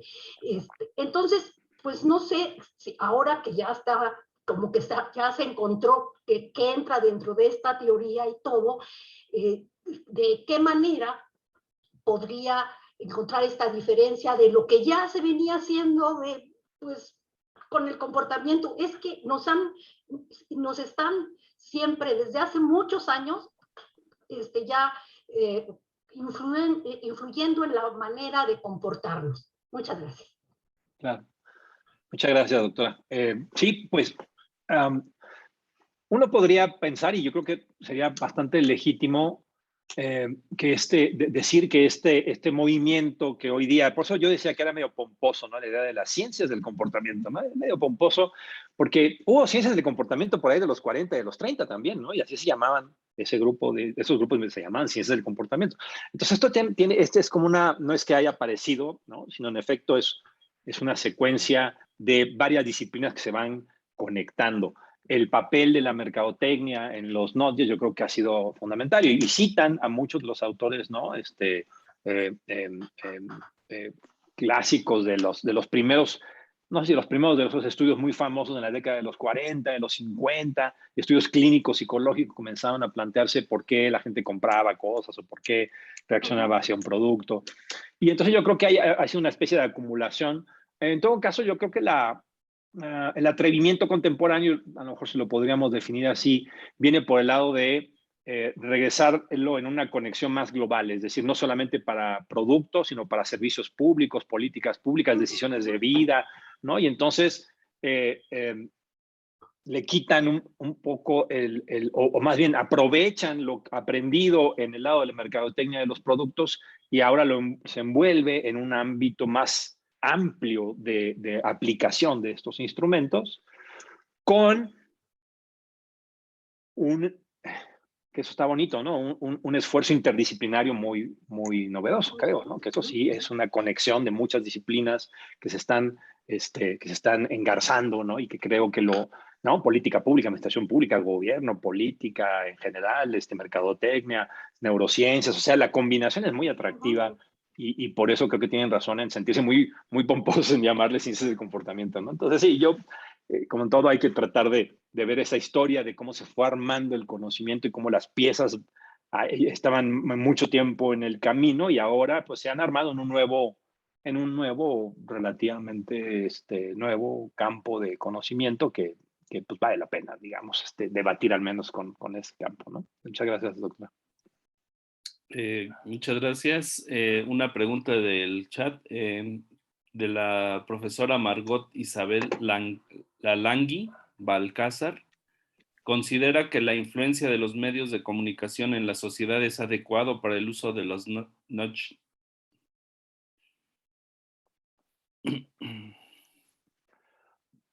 Bueno, pues para mí uno de los por seguir con las referencias, un talón de Aquiles de esta teoría es su transparencia. Por eso en la conferencia ponía yo opacidad. ¿Qué nivel de opacidad se requiere para que esta teoría funcione? Bueno, el debate sigue abierto. Yo creo que para empezar tendría que ser, creo yo, algo que tendría que apoyarse en una comunicación social muy amplia, ¿no? Si nuestro gobierno, por ejemplo, se decidiera a utilizar los nudges, yo creo que sería una buena práctica y una inteligente práctica comenzar con un proceso de comunicación amplio, incluso en los medios, ¿no? Porque estamos hablando de instrumentos atrevidos que, digamos que si el que lo hace una empresa, ¿no? Profesora Laura, se puede discutir la ética, el que lo haga un gobierno o el que lo haga una organización gubernamental, pues es todavía más a debatir. ¿Por qué lo vas a utilizar? ¿Por qué vas a utilizar esas herramientas? Y entonces creo que las propuestas de Piensa y de los otros que han criticado a Notges dan un poco por ese lado, y creo que usted tiene la razón. Digamos, los medios de comunicación, los medios de información deberían de participar en una discusión más amplia y no tan opaca como inició, porque sí fue muy opaco el asunto de los Notges al inicio, fue como medio sorpresivo. La gente no sabía que estaba participando en experimentos de Notges, por ejemplo, ¿no? Ahora, claro, pues eso tiene un riesgo, ¿no? Si los medios de comunicación van a ayudar, pues se puede generar miedo en las personas, es decir, ¿y por qué? ¿Y por qué yo debo de participar en un experimento gubernamental o de una política gubernamental o de una empresa? En fin, un reto para los medios de información, en todo caso, comunicarlo de tal manera que la población en general lo entienda y se sienta tranquila de que no está cayendo en una lógica de manipulación o de poder opaco, ¿no? Al menos, por lo menos. Muchas gracias, David. Por favor, Angélica Riveros, doctora Angélica Riveros. Muchas gracias. Gracias, doctora Arellano, por dejarnos con tantas ideas en la cabeza y tantas posibilidades. Algo que me viene mucho es esta sensación que a veces observamos de sentirnos indefensos ante la manipulación. Por estas mentes de psicólogos y neurocientíficos que todavía tienen como este halo de poder sin que nos demos cuenta y que puede ser bastante intimidante. Entre las ideas que me venían acerca de esta automatización de la que hablaba la doctora Fisher, la irracionalidad de las decisiones, pensaba también en algunos otros elementos en los que también las neurociencias han tenido mucha injerencia acerca de la toma de decisiones, como flexibilidad cognitiva o estas formas de poder contender con este pensamiento unidimensional que ha servido mucho, por ejemplo, al respecto de las áreas de salud, pero yo supongo que en organizaciones también y a nivel social también. Entonces, quería ver si nos pudiera extender un poco sobre esto, doctor. Muchas gracias, doctora Angélica. Una de las, personalmente, uno de los puntos de las neurociencias que más me ha impactado es el asunto de plantearse que no hay un centro de control en el cerebro, ¿no? Es decir, no es que haya un momento en el cual una parte del cerebro toma una decisión. Incluso parece ser, la hipótesis es que hay una competencia entre diferentes partes del cerebro y diferentes cúmulos de neuronas para que una decisión aparezca en el consciente, ¿no? Wow, o sea, eso digamos, ha abierto un campo de estudios dentro del campo que a mí más me gusta, que es la teoría de la organización. Pues hay gente que está hablando de que hemos estudiado la teoría de la organización como si la organización solamente fueran las organizaciones formales. ¿Qué pasa con el evento organizativo, no? El evento organizativo en la evolución o en el medio ambiente o en cómo se produce la conciencia como un evento de autoorganización, ¿no? Entonces, yo creo que este punto en particular puede tener un impacto bien fuerte en muchas de nuestras disciplinas, ¿no? Si la idea de la jerarquía, de la unidad de mando, de que para que haya orden debe de haber control y que ese control debe de ser parsimonioso, único, central, incontrovertible, pues es cada vez es menos creíble, ¿no? Y cada vez es menos comprable. Y por lo tanto, ahora nos retan estas teorías a hablar de comprender lógicas de complejidad, ¿no? Es decir, los efectos que vemos en la realidad no son el producto, sino son el subproducto de una serie de interacciones, de accidentes y de incertidumbres. Y eso es lo que hace a final de cuentas, el efecto o el resultado. Y entonces la pregunta es, ¿y cómo controlamos el resultado? Entonces la palabra de control, curiosamente, ¿no? Como decía don Ángel, ¿no? Por un lado nos podemos ir por el lado de el mega control que puede venir de esta lógica así muy Foucaultiana del biopoder que devenga de las neurociencias. Y por el otro lado, también se puede abrir la discusión de cómo estas teorías nos pueden llevar a romper nuestras ideas de que el control debe ser central, único, y de que en realidad el proceso autoorganizativo en gobiernos, empresas y sociedades más amplio y fuerte de lo que pensamos o de lo que nuestras teorías han alcanzado a discutir. Entonces, no, yo sé que la dejo con más inquietudes, doctora Angélica, pero me parece que es tan interesante que uno puede irse en estos dos extremos, o sea, el extremo de vamos al supercontrol, Big Brother, biopoder, o por el otro lado podemos aprender que lo que vamos a entender es que el orden viene de la autoorganización y que la autoorganización es algo que tenemos muy poco entendido, ¿no? Que nuestras teorías realmente están en la infancia para comprender cómo una organización, así como el cerebro produce conciencia bajo diversos centros de control que se compiten entre ellos, probablemente la sociedad, los gobiernos, las empresas podrían encontrar teorías similares, lo cual sería raquete interesante. Pero bueno, eso espero que... A mí la angustia me genera interés, entonces espero que no estar siendo sádico en el asunto de generarles más angustias. No, al contrario, doctor. Se aprecia mucho una respuesta que nos deja con más dudas. Gracias. Gracias. Bueno, una pregunta del chat de Edgar Osvaldo Ibarra Gallardo. Los nudges son instrumentos que mal concebidos y utilizados propician o generan control en un sentido negativo, y bien concebidos y utilizados propician o generan cooperación dentro de una organización. Muy buena pregunta. Sí, muy bien.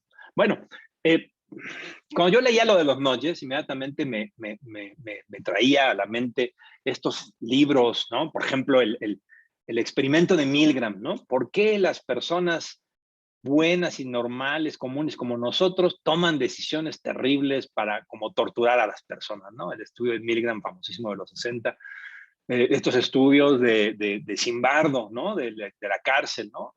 También que hasta la película, creo, ya existe.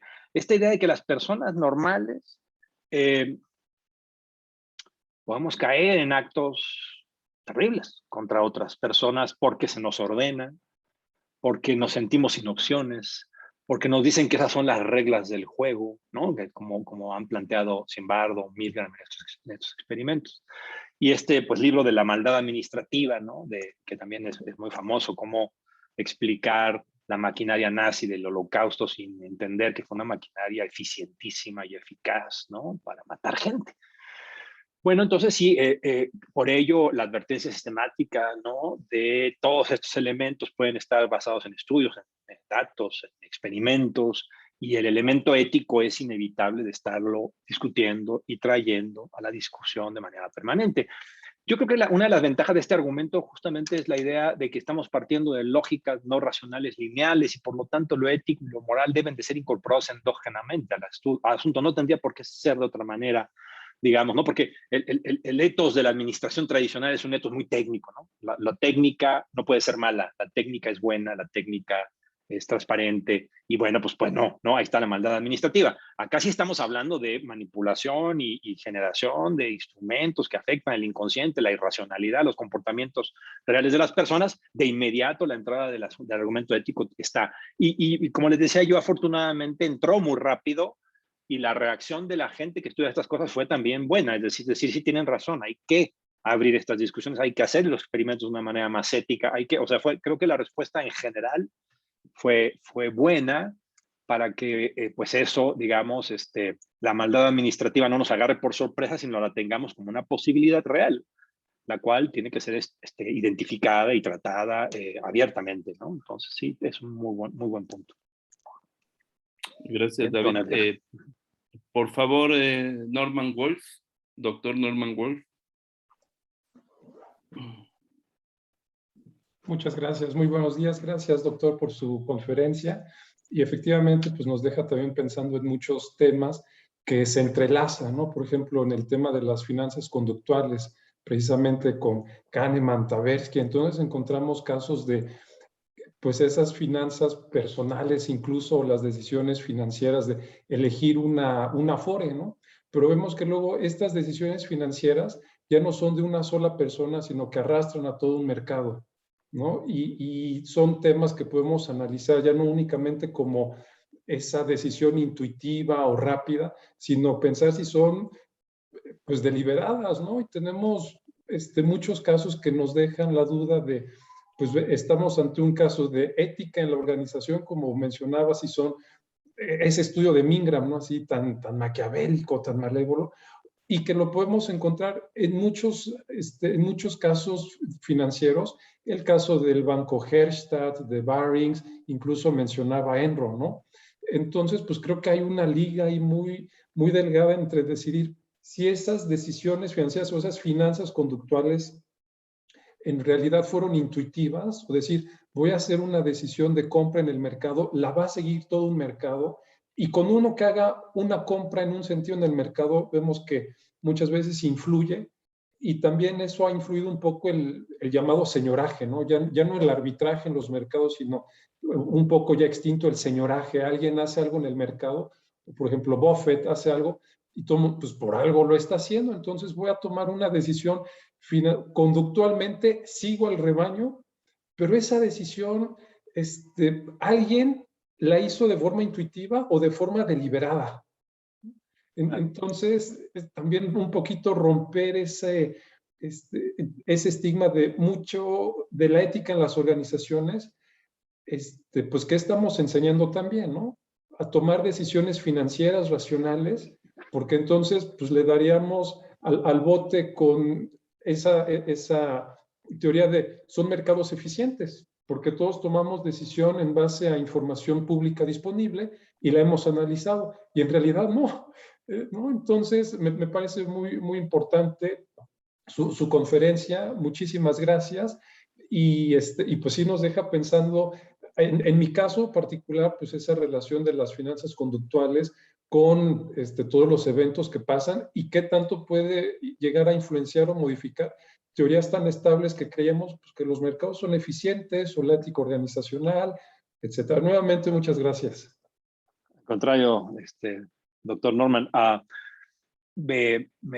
el punto de, yo creo que muchas de nuestras disciplinas evidentemente queremos hacer un salto muy rápido de comprender a entender, ¿no? Y entonces, claro, digamos, una cosa es comenzar a decir, comprendemos que el cerebro, ¿no? Lo irracional, las emociones, eso lo podemos comprender, pero luego queremos saltar a veces, ¿no? De manera muy rápida, y eso hay que tener cuidado, a decir, ahora hay que hacer esto, porque así se resuelve el asunto, ¿no? Ah, caray, ese salto es un salto, como usted está planteando, que debe ser más cuidadoso en términos al menos yo diría de humildad argumentativa, ¿no? Es decir, qué bueno que entendemos mejor los efectos de las emociones y las decisiones irracionales en los mercados, por ejemplo, ¿no? Yo creo que es un conocimiento que nos ha ayudado mucho a entender, pues, cómo pudo pasar el crack del 2008, en fin, ¿no? O en organizaciones, el caso de Enron, en corrupción, por ejemplo, es interesantísimo cómo la variable irracional ya está involucrada dentro del estudio de la corrupción en las organizaciones, y la corrupción resulta ser un acto más normal de lo que pensábamos, ¿no? Por ejemplo, gracias a esas teorías. Ahora, mi punto, yo siempre me he quedado con la duda y con más escepticismo, como dice el profe Luis, en términos de luego qué hacer. Y bueno, ya lo comprendimos, y ahora qué hacemos. O sea, ¿cómo lo resolvemos? Como que ese salto que es necesario a veces tendría que tener un poco más de humildad, incluso en el sentido de decir, bueno, ojo, ¿no? Son instrumentos potentes, interesantes y peligrosos. O sea, no había por qué esconderlos, son riesgosos. Tenemos que tener cuidado al enseñarlos, al usar técnicas, ¿no? Forma parte del encanto de esta discusión. Yo creo no solamente enamorarse, digamos, de la parsimonia del argumento teórico y lo bonito del argumento interdisciplinario, sino también de las consecuencias que tiene para nosotros al tomar decisiones o al enseñarle a la gente, ¿no?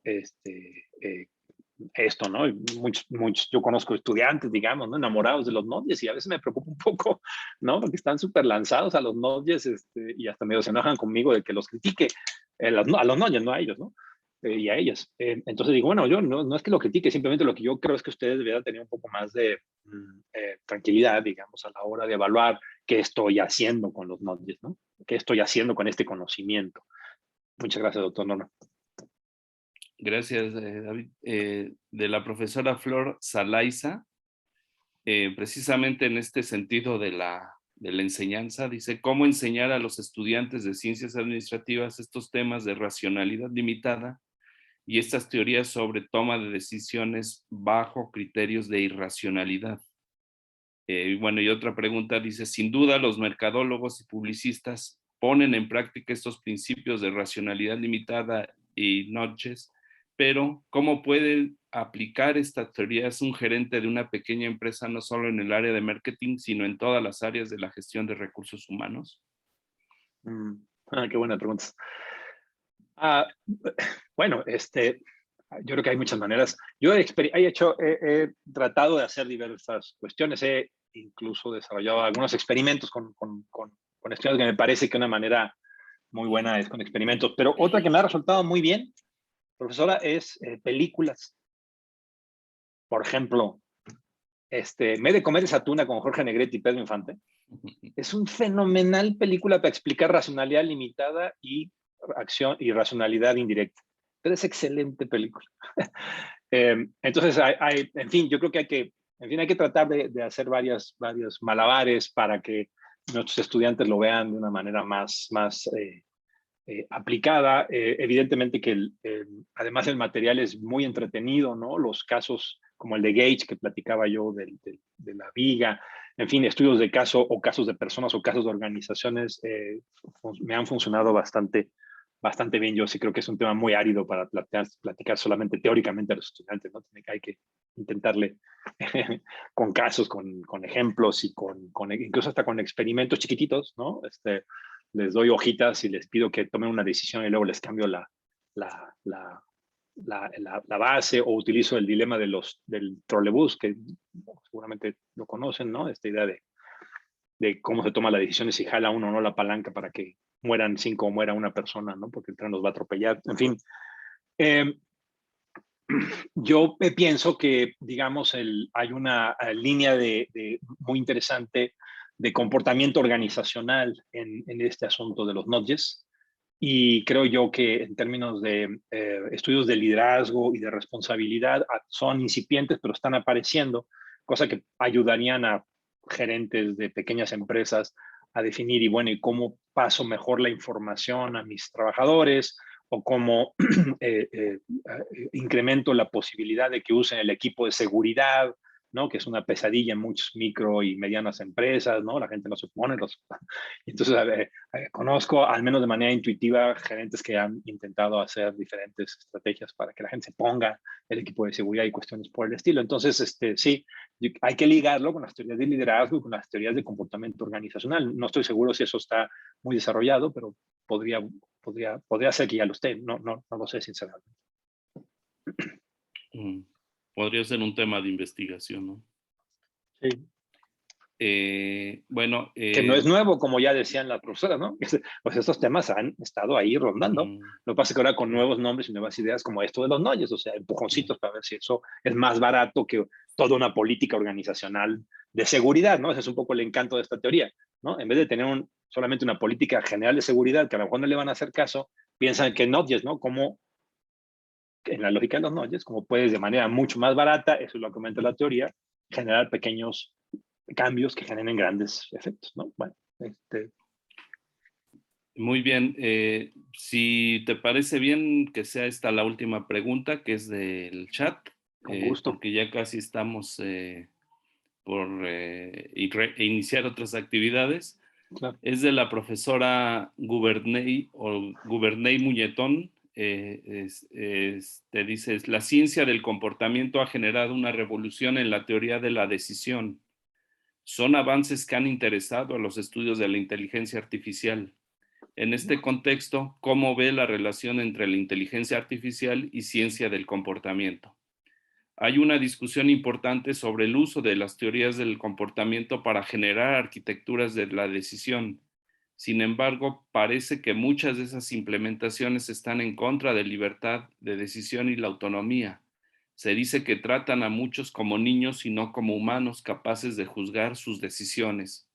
¿Cómo evitar que las implementaciones de estas teorías se conviertan en manipulaciones inconscientes sin permitir la libre decisión razonada? Muy buena, muy padre. Es un tema fascinante, además, ¿no? Yo apenas he incursionado en el tema, sinceramente, en esa segunda parte. Por ejemplo, un alumno acá en el CIDE hizo una tesis sobre blockchains y compras gubernamentales, ¿no? ¿Qué fue lo que observamos? Bueno, el blockchain, a final de cuentas, parte de una teoría social, ¿no? La teoría social de que la confianza entre los seres humanos no es completa dada la capacidad estratégica de acción de las personas. Y entonces el blockchain promete, bajo el instrumento técnico del blockchain, que esa capacidad estratégica de los actores no va a ser importante y por lo tanto va a ser más confiable el intercambio o la generación de los contratos inteligentes. Pero las preguntas aparecen una y otra vez. ¿Y quién hace el contrato? ¿Para qué? ¿En qué circunstancias? ¿En qué contexto? ¿El contrato a quiénes va a amarrar? ¿Con quiénes? Y este estudiante hizo un experimento con personas, y bueno, pues el contexto social y el contexto organizacional y grupal importaba un montón. Me parece lógico. En las casos de inteligencia artificial, la conexión, pues, ¿no? Medios, los mecanismos de las redes neuronales por la programación con redes neuronales, pues viene justamente de los descubrimientos de las neurociencias, un símil para hacer programación en inteligencia artificial. Y bueno, por ejemplo, hoy día, hace exactamente una semana, encontré un artículo en un capítulo del libro en Springer de un grupo de mexicanos que hace un estudio sobre evasión fiscal con todos los FDI de los últimos 8 o 10 años. ¡Wow! Una cosa impresionante. Y producen un modelo, un algoritmo a través de redes neuronales para predecir por qué una persona puede ser más evasora que otra. Me pareció fascinante, me pareció preocupante, porque luego las preguntas que todos nos empezamos a hacer cuando lo empezamos a leer fue, ¿y quién lo va a utilizar? ¿El SAT, por ejemplo? ¿Para qué? ¿Qué funcionarios van a tomar la decisión de decir, aquí hay una predicción de que esta persona es más probable que va a dar los impuestos? ¿Y qué van a hacer? ¿Van a hacer una auditoría preventiva? ¿Bajo qué criterios? ¿Con qué argumentos normativos? ¿Cuál va a ser la base legal de hacer eso? Todas esas preguntas no están, evidentemente, la lectura es excelente, el capítulo es buenísimo, pero todas esas preguntas aparecen de inmediato. Entonces, creo que nuevamente, ¿no? Como decía alguien por acá, ¿no? Luego la promesa del otro lado es medio exagerada, ¿no? Ahí les viene una teoría, ahora sí, matemática o natural o social, digo, o de las ciencias biológicas, que ya no va a ser necesario que discutamos la sociedad, la organización y las relaciones humanas. Yo sinceramente creo que eso no va a pasar. Dificilísimo, que las preguntas sociales y organizacionales aparecen de inmediato. ¿Quiénes? ¿Cómo? ¿Con qué reglas? ¿Para qué lo van a usar? ¿Quién los va a vigilar? ¿No? En fin, entonces sí, es un tema fascinante. Qué bueno que lo trajo a la mesa, que es una línea de análisis que urge que nos metamos, porque pues ya está. No ya viene, ya está con nosotros. Pues muy bien, David, pues te agradezco muchísimo Al contrario, esta muchas gracias a todos conferencia. ustedes. Realmente, pues, estas visiones muy objetivas de todos estos temas, que yo creo que al margen de si estamos de acuerdo o no, pues es necesario estudiarlos, ¿no? Creo que la academia tiene esa misión de ver todos estos aspectos del comportamiento humano, del estudio de las organizaciones, y te agradezco muchísimo que hayas aceptado la invitación. Nos dejas muchas inquietudes que seguramente muchos de nosotros en donde vamos a incursionar, aunque sea por nada más por morbo, para ver cómo está el asunto. Entonces, te agradezco mucho. Lo único que me resta es leerte tu reconocimiento. Universidad Nacional Autónoma de México, Facultad de Contaduría y Administración, otorgan el presente reconocimiento a David Arellano Gould por haber impartido la conferencia magistral Gobierno y Administración Conductual, Noches, Cambio de Comportamiento Inconsciente y Opacidad, por mi raza hablará el espíritu, y firma el director de la facultad, el maestro Tomás Humberto Rubio Pérez. Y pues muchísimas Muchas gracias, David. Te agradecemos gracias. mucho. Te haré llegar el reconocimiento posteriormente. Y pues bueno, no solamente podemos aplaudirte virtualmente, pero seguramente No, muchas muchos te gracias. aplaudirán Muchas gracias. con mucho entusiasmo. Muchísimas gracias. Muy enriquecedor platicar con ustedes y discutir estos temas, y me da gusto que más o menos generó discusión y Sí, inquietud mucho. e incertidumbres. Muchas gracias. Una buena Cuídense. participación hubo. Mucha Bueno, pues suerte. entonces los invitamos a continuar con las actividades del Congreso y por acá nos estamos viendo. Muchas gracias a todos. Que Chao, profe. tengan buen Cuídate día. mucho. Nos vemos. Tú también, un abrazo, David. Bye. Bye.